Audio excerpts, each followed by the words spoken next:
Hello, this is Tony Heller from RealClimateScience.com. I've been blogging about climate for 15 years, but I've never seen anything like the barrage of propaganda which is coming out right now.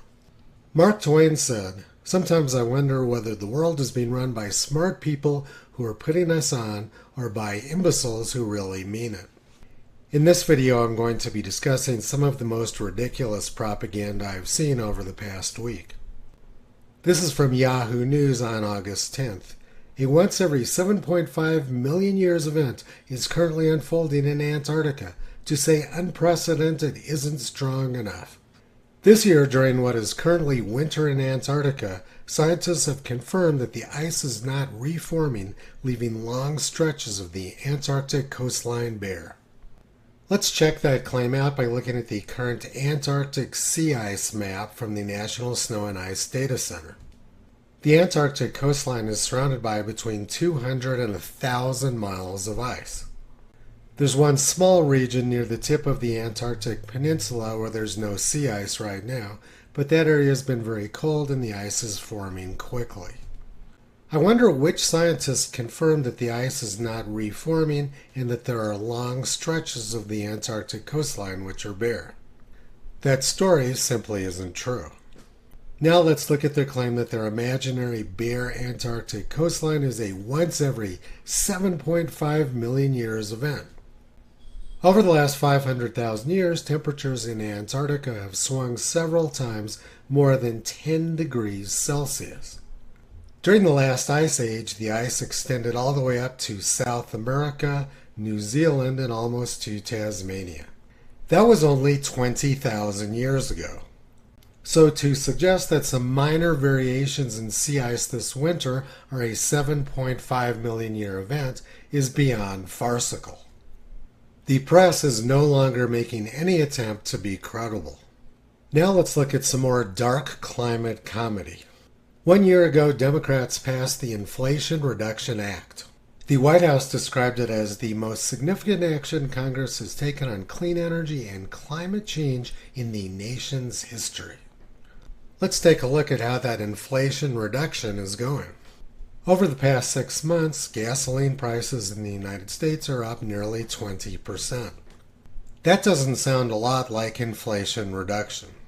And since Democrats passed their bill to save the climate, carbon dioxide levels in the atmosphere have increased at a record rate.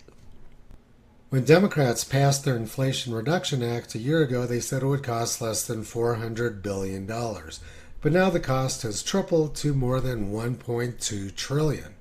Barack Obama tweeted, "It's now been 1 year since POTUS signed the Inflation Reduction Act into law, lowering healthcare costs for families and investing in our future by accelerating the transition to clean energy." Skyrocketing energy prices doesn't look much like lower costs for families. And skyrocketing energy prices is exactly what Barack Obama promised 15 years ago. Under my plan of a cap and trade system, electricity rates would necessarily skyrocket. Even regardless of what I say about whether coal is good or bad, because I'm capping greenhouse gases, coal-powered plants, natural gas, you name it, whatever the plants were, whatever the industry was, they would have to retrofit their operations. That will cost money. They will pass that money on to consumers. Obama and Biden have been pulling exactly the same green energy scam for 15 years. In 2008, they promised to create 5 million new green jobs by investing $150 billion.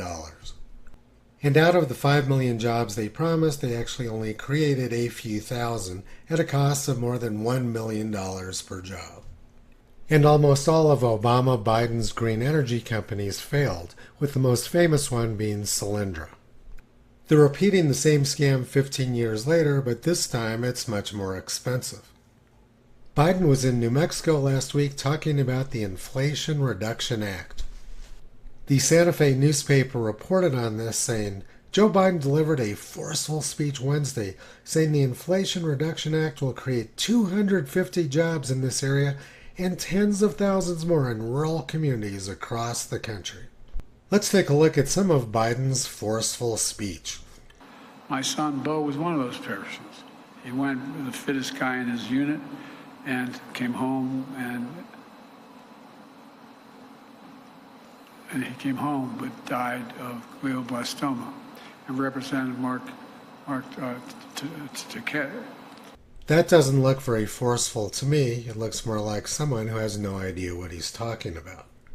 Biden said that the Inflation Reduction Act would create 250 jobs in New Mexico and tens of thousands more around the country.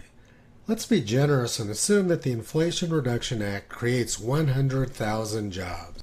At a price tag of $1.2 trillion, that works out to more than $10 million spent per job created. Realistically, the cost per job will probably be closer to $100 million. And during that speech in New Mexico, he said, "It's called the Inflation Reduction Act. It has nothing to do with inflation." Biden and Obama are recycling the same green energy scam, only this time it's a lot more expensive. They didn't do anything to slow the growth of carbon dioxide in the atmosphere. It doesn't make any difference which party is in control of the White House. Carbon dioxide levels in the atmosphere continue to grow exponentially. And as is always the case, the United Nations is in on this scam as well, saying hottest July ever signals era of global boiling has arrived. Let's take a look at what satellites observed during what the United Nations calls the hottest July ever. That doesn't look very hot. The warmest anomalies were around Antarctica, where they're in the middle of winter. Instead of temperatures being minus 30 Celsius, they are minus 27.5 Celsius. That does not sound particularly hot to me. The United Nations has been in on this scam for 35 years. In 1989, they said we only had until the year 2000 to save the planet from global warming. The United Nations has presided over dozens of climate agreements over the past 30 years, none of which have done anything to slow the growth of carbon dioxide in the atmosphere. The World Meteorological Organization, which is associated with the United Nations, tweeted this: "NOAA confirms it was the hottest July and likely hottest month in its 174-year record." And they said that Antarctic sea ice extent was at a record low in the middle of winter. During the summer, there's almost no sea ice around Antarctica, so I'm pretty sure they're not currently experiencing a record low. The World Meteorological Organization claimed it was the hottest July and likely hottest month in NOAA's 174-year record. And they showed this red-hot map all over the world. But 170 years ago, there was almost no temperature record outside of parts of the United States and Europe. In July 1850, it was very hot in the eastern United States, Greenland, and Western Europe. It's very likely that July 1850 was much warmer in the eastern United States and Western Europe than this year was. And given that they have very little data anywhere else, it's ridiculous to claim that this was the hottest July in 174 years. Let's take a look at NOAA's red-hot map.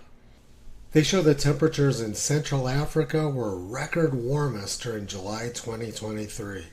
This is a remarkable claim because they didn't actually have any temperature data from Central Africa during July 2023. Please note, gray areas represent missing data. NOAA has no temperature data from Central Africa during July 2023, yet they claim it was the hottest on record. Satellite temperatures from Central Africa were slightly above normal. NOAA's red-hot map shows Western Australia being warmer than average during July 2023.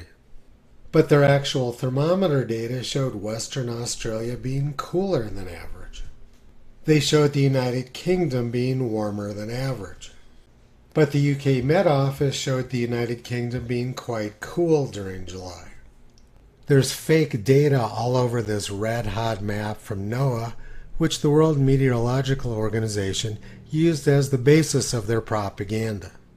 The real NOAA temperature anomalies map was not red-hot and didn't show the month as being particularly unusual, with lots of areas well below average temperatures. This map shows where NOAA has daily temperature data from 1891 to 1920. The vast majority is in the United States. They also have some from Europe and parts of Australia. There's not much over most of the rest of the world. The United States temperature record is very important, and in the United States, July afternoon temperatures were just about average since 1895. The climate emergency story is based on fake graphs, fake maps, and gross misinterpretations of what's going on in the world. This map from the Carnegie Endowment for International Peace shows where climate protests are being held around the world. There's protests all over North America, South America, Western Europe, Australia, parts of Africa, and essentially none in Asia. But if we look at who's actually producing the carbon dioxide, it's Asia. CO2 emissions in Asia are skyrocketing, while they've been declining in North America and Europe for decades. Africa, South America, and Australia are essentially irrelevant. More than half of the world's existing coal-fired power plants are in China. And China is planning on using lots more coal in the future. The growth of atmospheric carbon dioxide is being controlled by Asia. But the protests aren't being held there. The protests are being held in countries which are essentially irrelevant. Everything about this claimed climate emergency appears to be a scam. Which takes me back to Mark Twain's quote. The only reason the criminals who run the world are able to get away with this scam is because they're allowed to do it by the public. Until the public starts demanding accountability, the situation is going to continue to get worse. Toto has been pulling back the curtain on the climate scam for more than 15 years. You can visit him, Kyrie Caesar, Toki Upala, and the 4 new puppies on the web at realclimatescience.com.